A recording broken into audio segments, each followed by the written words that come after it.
That's quite the beginning.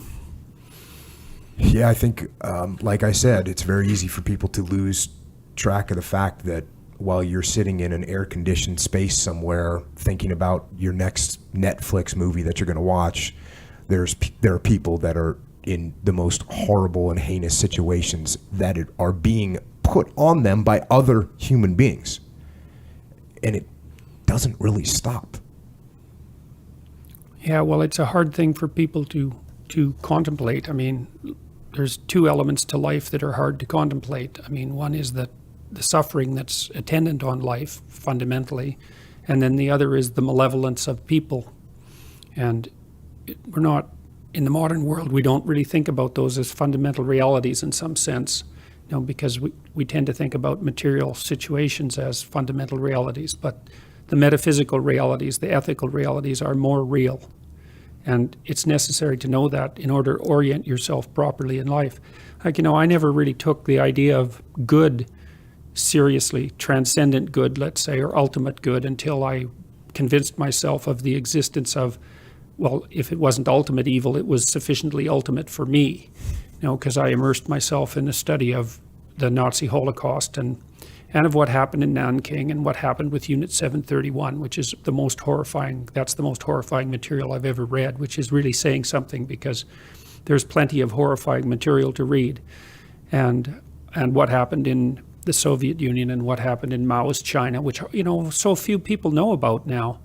And I guess what I found most striking, especially with regards to what happened in the Soviet Union, was, well, and in Germany for that matter, was that there were a number of people who were writing about it, like Viktor Frankl, a psychiatrist who wrote Man's Search for Meaning, and also Alexander Solzhenitsyn, who wrote The Gulag Archipelago, which should be required reading for every American citizen. That there was some integral relationship between the moral failings of individuals and the catastrophic moral failings of the state, and that was directly causally related. So Solzhenitsyn made a great case with regards to the analysis of the Marxist catastrophes in the Soviet Union, that they were tied integrally not only to that dogma, but also to the willingness of the typical citizen to swallow endless lies and act them out. And he included himself in that set of deceitful people, let's say. And it really struck me that, because those writings are so profound, Viktor Frankl's another good example. You can't really read that without it really punching you. It really struck me that it was possible that there was some direct integral relationship between the individual moral choices that people made in their day-to-day lives and the broad-scale social movements that happened around them. And I think I've come to believe that that's the case. And well, certainly the story that you read, the person who was written about, the rapist, was making all sorts of individual choices, right? And, he might have been convincing himself that he was on some kind of holy mission, but I guess that would be in part so that he could stand looking at himself in the mirror in the morning without running away screaming if he saw what was really there. So one of the things in Frankl that kind of in Man's Search for Meaning, that definitely two points that really hit me hard when I was reading it was, one is I didn't understand the extent to which the capos, which were the Jewish prisoners that got taken on board to help and would get special treatment. Number one, I didn't realize the extent to which they were in existence. I knew what they were, but I didn't realize that they were as aggressive as they were. And the other thing that hit me is the paragraph or the lines where he's saying that the best of us didn't make it out. Mm-hmm. And that if you were going to live, you had to do things that you wouldn't want to maybe do. And maybe if you were a better person, maybe you wouldn't do them. Mm-hmm. And to me, that was harsh. I mean, this was his admitting that if you wanted to survive as a person in that situation, you might have to take someone's piece of bread. You might have to move a number on a list to get someone else sent down to the execution area a day earlier than you, and that happens to postpone your execution long enough that you can make another move. And that's a scary thing. You know, you saw the same thing with Solzhenitsyn's description of the gulags, because they were run in large part by the inmates. But I think that that's a really good metaphor for totalitarian states in general, you know, because we like to think that a totalitarian state is made up of innocent, oppressed individuals who are under the thumb of an evil tyrant, and that all of the catastrophes are cascading from the top down. But I don't think that that's true. I think that it's more like a holographic structure where the tyranny exists at every single level. So it exists psychologically, and it exists within the family, and it exists within the mid-level organizations. And so, well, you know, in Eastern Germany, for example, 1 out of every 3 people was a government informer. So what that meant is if you had a family of 6 people, that 2 of them you couldn't trust. And you can't just say that that's a consequence of the top-down structure. Tyranny is something that exists everywhere simultaneously once it gets a grip. And it's easy for people to say things like, well, I was just following orders. And, you know, I'm not trying to put myself in a position where I'm claiming that if I was in that position, I wouldn't have followed orders in the same way. I mean, God only knows till you get there, right? That's for sure. But what that did to me was focus my attention more and more on the necessity of individual responsibility. I thought if it was individuals in the final analysis who were responsible for the great evils of the 20th century, which I think is a reasonable way of conceptualizing it, then it might be individuals who could be responsible for whatever good there might be in mankind that could help us avoid those situations in the future. And I thought of that as an alternative in some sense to nihilistic disbelief and ideological possession, you know, because if your group identity is too tight, then you start acting like a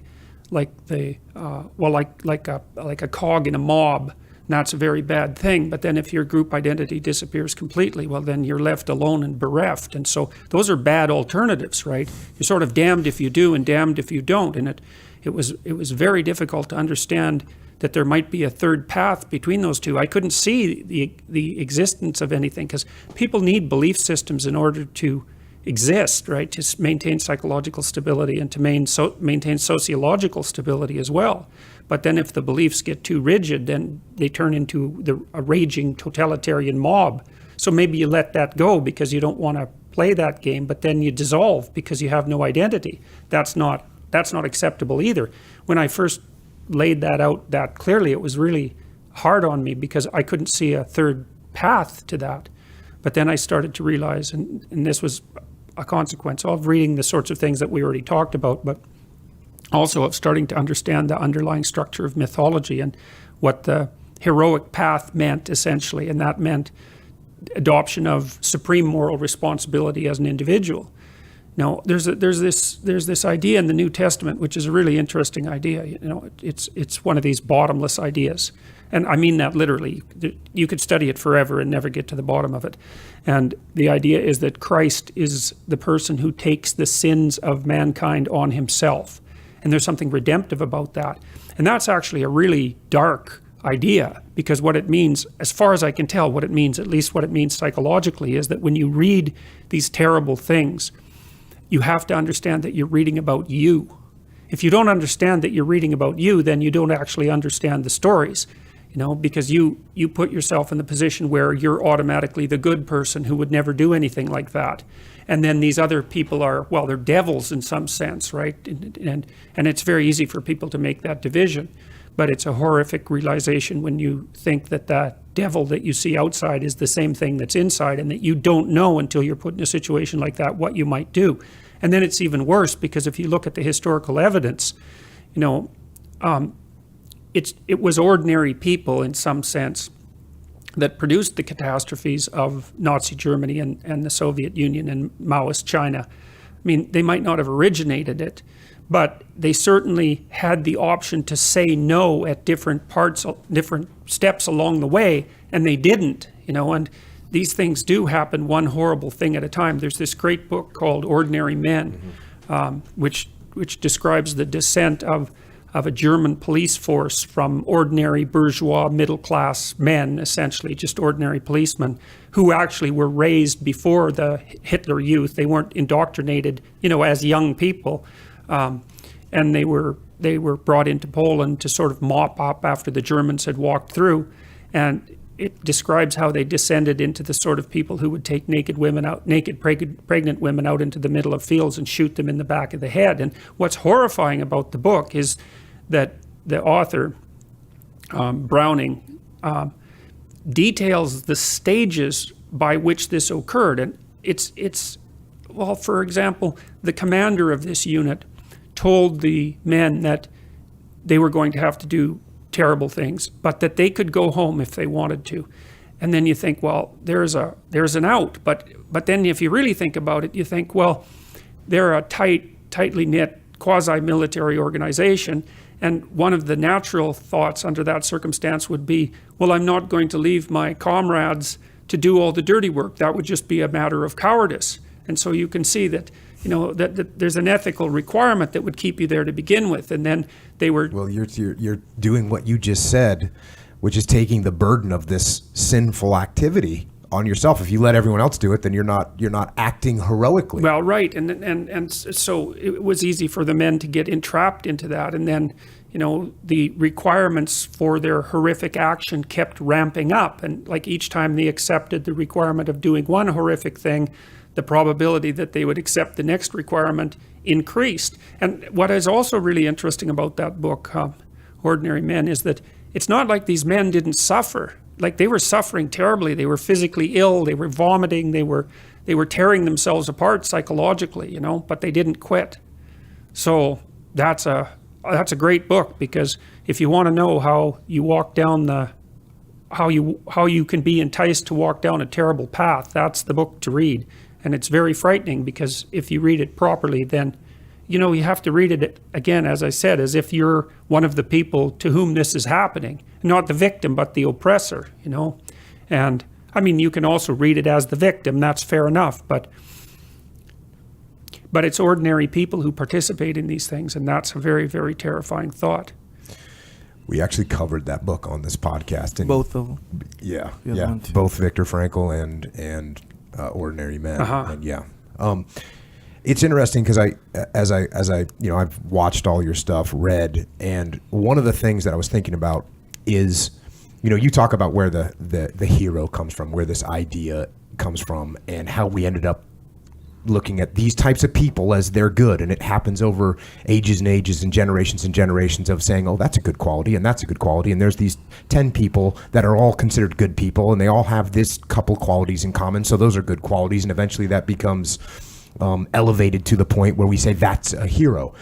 And what I was thinking of, so that's what happens, and now we all have this elevated thing to look at and say that's something we can aspire to. That's where we want to go. That's where we want to be. We want to help, and we want to support. We want to make sacrifices for the tribe.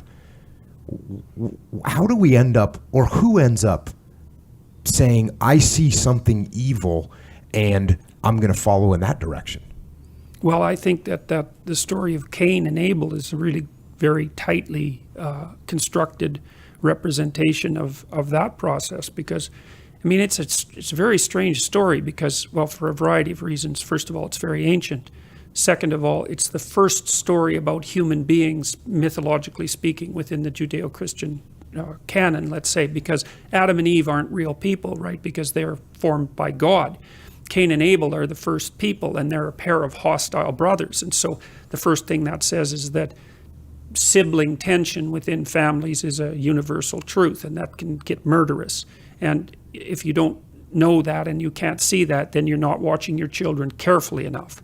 So because what siblings can torment each other to a great degree, and it's something that you should strive diligently to observe and to quell.